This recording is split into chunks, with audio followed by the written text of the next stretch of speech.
蒙面财经，朋友们好，今天是2020年6月16号。那昨天呢，因为做了期英文的节目啊，结果没有时间做中文的了。那做英文节目呢，说实话还比较消耗精力啊，所以我就想招募一些热心的观众朋友，大家一起来做这个事情啊，一起讲述这个中国经济的一个英文频道。那有兴趣的朋友呢，可以加我们的 WhatsApp 账号是9498709322。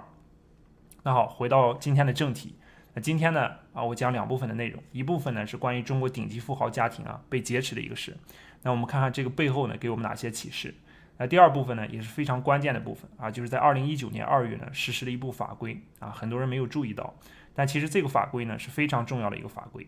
尤其是面对未来经济的这种持续下行政府实施维稳政策方面的一个具有里程碑意义的或者说具有深远历史性影响意义的一个文件。那好，先说这个富豪被劫持事件。在6月14号下午5点左右中国顶级的富豪何享健一家人在自家的别墅呢被劫持。那何享健是谁呢？我相信你们一定听过这个大名鼎鼎的中国家电业巨头美的集团。那何享健呢就是他的创始人。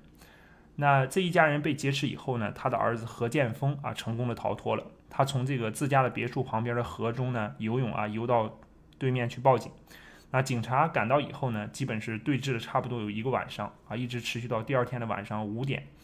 第二天的早上5点，案件得到破获。那广东省佛山市的公安局呢也进行了一个通报。那这个官方通报里面说呢，就是民警已经抓获了5名犯罪嫌疑人，处置过程中呢无人员受伤，事主何某某安全。那具体是怎么处置的呢？我们外人就无从得知了但大概率呢，我猜是通过谈判解决的因为没有发生什么激烈的暴力冲突。而且据说呢，这5个人是有枪支的，而且其中1个人身上呢还绑了炸弹。这个图片里面的地方呢，大家可以看到就是何家的豪宅名字叫君兰国际高尔夫生活村。那这个呢也是美的集团自己开发的顶级别墅区。那简单介绍一下美的集团美的集团是家电业的一个巨头，市值呢有4000多亿是家电行业排名第1的公司比格力电器的市值还要大大家可以看一下它上市以来的这个走势图这个是月线图。那从13年上市以来呢，一路是从4块4、5块钱价格涨到现在的50多块，那也算是一只翻了10倍的大牛股。那美的集团的产品线呢，它涵盖的范围是非常广的，有冰箱洗衣机小家电就是各种白电产品都包括。那还有物流和电机、机器人这块的业务。那它在2018年呢，收购了另一家的老牌家电公司小天鹅小天鹅后面就退市了。那2017年呢，它收购了全球4大机器人公司之一的德国库卡集团大家知道这个全球有4家非常大的这个机器人公司。那这一系列收购整合之后呢，美的集团实现了横向的这个家电品类的大扩张和纵向的产业链一体化的融合。那整个何享健家族呢，目前是控制了7家国内外的上市公司。那随着这个美的集团市值的一路高涨呢，何享健家族的财富呢也水涨船高。在2019年胡润百富榜里面，77岁的何享健还有他的儿子何建锋是以1800亿人民币的财富总量排到第4名排到胡富百富榜的第4名。那这个呢是何享健在胡润百富榜上的历史的最高排名仅次于马云家族、马化腾和许家印大家图上也可以看到。那在制造业的富豪榜里呢，何享健家族是当之无愧的排名第1的然后还有一个在全球的这个排名2020年胡润全球富豪榜，那他在里面的何享健家族在里面的排名呢也进了前50他是以1820亿元的财富位列第41位有兴趣的大家可以看一看这两个表格。那77岁的何享健本人呢，可以说是非常低调了，他也很少接受采访可以说很早就退出了一线的管理。那2012年呢，甚至连这个董事长他都卸任了也退出了董事会。最后呢，索性只专心就做一个大股东那这次被劫持事件呢，整个这个新闻关注度一下子就上来了因为确实中国这么多年很长时间没有发生过这个劫持顶级富豪这类事件了。那一方面呢，是现在这个布下天罗地网的这个监控摄像头无处不在就算你很多劫匪拿到钱，最后也还得被抓住。那另一方面呢，就是富豪，尤其是顶级富豪呢，一般都会有保镖据说这个70年大阅兵时候登上天安门城楼的那位地产大亨在深圳湾呢1号的家里装的都是防弹玻璃身边呢也是永远跟着几个黑衣人。那马爸爸啊，马云的这个就更不说了，身边的这个保镖呢都是荷枪实弹。那所以一般劫匪呢也不敢动他们的脑筋啊。这次也不知道是何享健老爷子这个安保措施疏忽了呢，还是劫匪的胆子太大啊，直接就到别墅家里面去劫持去抢这个绑架去了。那我估计不管怎么样啊，就是中国的富豪看到这个事儿以后呢，我估计都是心有余悸啊，这个心里都犯嘀咕。那估计都会加强安保措施。所以说做安保生意的这个朋友啊，这个是可能有福了啊！出了这个事儿以后呢，我估计他们都要大幅的加强这个安保措施。那其实说起这个悍匪劫持富豪啊，其实这是个相当遥远的回忆啊。最近呢，还是在1996年5月份，李嘉诚的大儿子啊李泽钜被绑票的事件啊。当时是这个悍匪叫张子强啊，是相当的生猛，一个人就是直接去了李嘉诚的家里面去谈判。那当时李嘉诚呢也很淡定啊，给了10亿多一点的港币的赎金啊。那张子强当时也问李嘉诚说：“你为什么这么冷静？”啊，那李嘉诚回答说：“因为说是这次是自己错了啊，在香港那么高的知名度，但是一点的防备都没有。”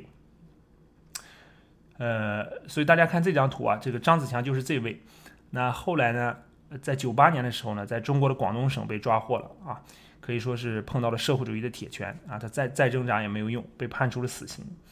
那现在呢，网上有一个段子啊，挺逗的，大家可以看一下，就是说这个绑儿子的话，老子呢肯定给钱啊。你像李嘉诚的儿子被绑，李嘉诚一定给钱。那如果是绑老子的话呢，儿子一定报警啊，好像还真是那样。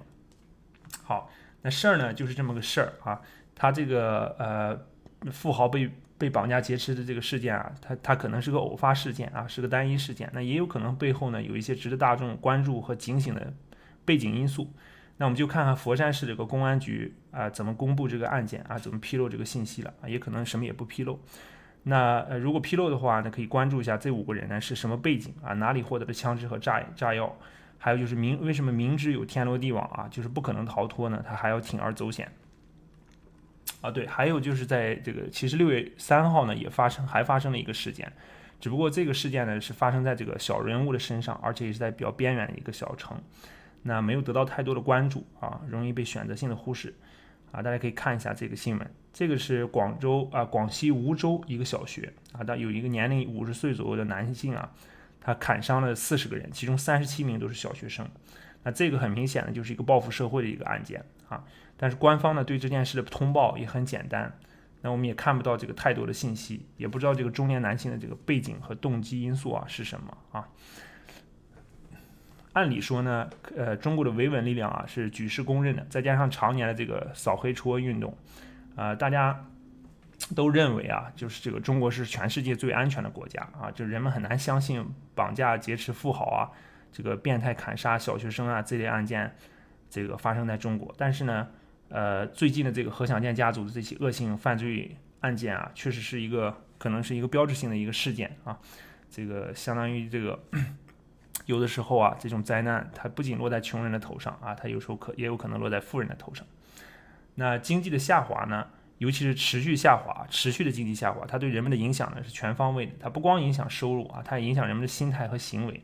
所以在失业率和犯罪率啊这块呢，其实有很多的经济学者啊、社会学者也做过一些研究，也有一些数据啊。那我简单给大家说一说，尤其是中国啊，其实在2000年左右的时候啊，在97年国企大下岗那一波潮流的时候啊，其实是有一些数据的。那在2000年前后的国企员工下岗潮里面啊，当时总计失业的人口大概在7000万左右。如果按照1家3口计算呢，影响的总人数呢大概在2亿人左右啊。当然，当时有很多这个国企呢都是夫妻双方在一家企业工作啊，所以保守估计受影响的人呢在1.5亿人左右。而且当时有个数据呢，就是在1998年，全国每10万人立案人数是159起。那到了1999年呢，这个全国刑事案件每10万人的立案人数呢达到182起。然后到了2000年呢，达到最高峰啊，全国刑事案件每10万人立案人数286起。所以在中国1978年改革开放以后啊，就社会犯罪率最高的阶段呢，就是2000年前后这个阶段啊。原因呢，就是1998年开始的这个大下岗啊，直到2000年呢才达到高峰啊。所以这个也其实反映了，就很多人一开始呢他是有储蓄的啊，有储蓄有底子的，那短时间维持呢没有太大问题，但时间长了呢，各种社会问题就会出现。那好，最后再总结一下，其实不管是这个超过军费开支的这种巨额维稳费用啊，还是布下天罗地网的监控摄像头啊，哪怕再加上这个警察、辅警、城管啊三位一体的这种所谓网格化社会的网格化管理啊，其实都不如稳定健康的发展的经济更能保证社会的这个稳定和人心的安宁还是那句话啊，免疫力是对抗病毒的最佳解药，而经济则是对抗各种灾难的最强武器。好，这是第一部分。接下来呢，就第二部分呢，我们就说这个对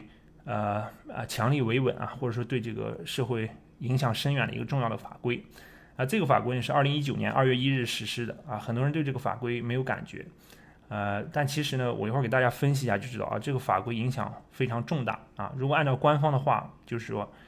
他说的就是具有重大现实意义和深远历史影响那这个法规的全称呢叫《公安机关维护民警执法权威工作规定》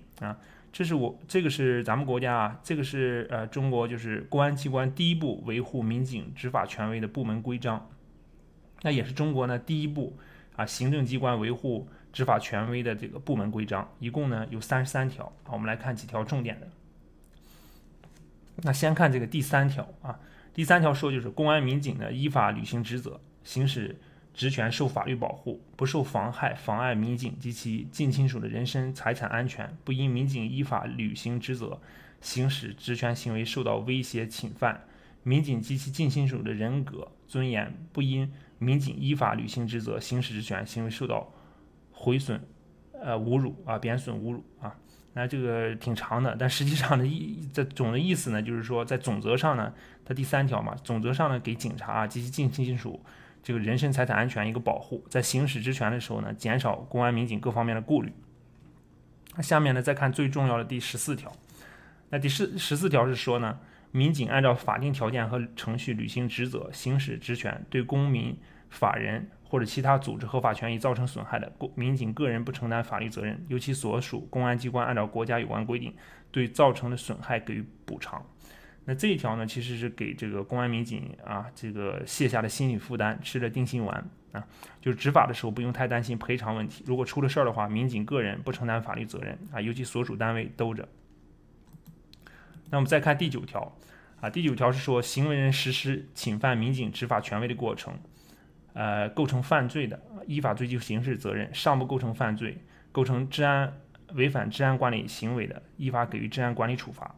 这个呢是从刑事责任和行政处罚上呢给予民警执法权威的一个保护如果行为人呢有任何侵权行为就侵犯这个民警的这种行为的，那重的可以判刑，轻的可以拘留。那最后呢再看30条30条是他确定的这个近亲属的范围还是比较广的就夫妻、父母、子女、同胞、兄弟姐妹全部都含在里面。那第31条呢是把警务的辅助人员也纳入进来，也就是我们经常看到的辅警大量的这种辅警人员。好，那大家可能说这期节目本来是在讲这个美的集团创始人被绑架劫持事件怎么突然讲起这个法规？那其实是这样的，就这个法规呢和何享健被劫持事件呢，它背后反映的这个是同一个经济现实就是经济长期下滑的大背景。那社会不稳定事件呢肯定会越来越多有报复社会的，也有抢劫富豪的当然这个同时维稳力量它就得跟上。那2019年2月出台的这个规定呢官方它为什么说有深远的历史意义？那这个历史意义体现在哪儿呢它就体现在这个高层的预判其实在18年的底的时候它就发生了变化当时的这个那段时间呢，不知道大家还记不记得提出了百年未有之大变局还提出了这个难以想象的惊涛骇浪都是从中国的最高层嘴里说出来的。那很多时候呢，这个不是说说就完了在各个层面，不管是教育宣传、公检法、网络管制各个层面都会有相应的措施跟随。那这个公安机关维护民警执法权威工作规定就是在维稳层面在这个公安层面的一部重大的行政法规。那这些年呢，因为大家也知道投资的陷阱也比较多嘛，很多人投资亏损以后去维权可以说是你一维权，人家就坚决维稳很多人这个不理解这个你想包括这个 P2P 私募基金暴雷财富公司各种财富理财产品的暴雷信托的暴雷，包括这个最近的这个泰禾集团开发的北京院子、杭州院子，很多这个买了房子上千万的1、2千万、2、3千万价格的这种房子跑去维权无法交付，去维权。还有就是最近的这个深圳的学区房遭降级事件啊，也有很多业主也跑去维权，跑去教育局下跪啊。但是最后你说这种维权能成功吗？对，其实我就想说的是什么，在这种大环境下啊，就是你唯一能做的呢，就是要小心谨慎啊，少踩雷啊，避开一些投资道路上的各种坑啊，否则的话，在这个我有期节目不是做了嘛，就是关于说是前浪后浪都有可能被收割的时代，那你一不小心呢，就成了时代的尘埃。好了，今天的分享呢就到这里啊，给大家这个讲了核享健被劫持的事件啊，同时又分享了一部法规，那希望大家呢有所收获。那感谢大家的收看，我们下期再见。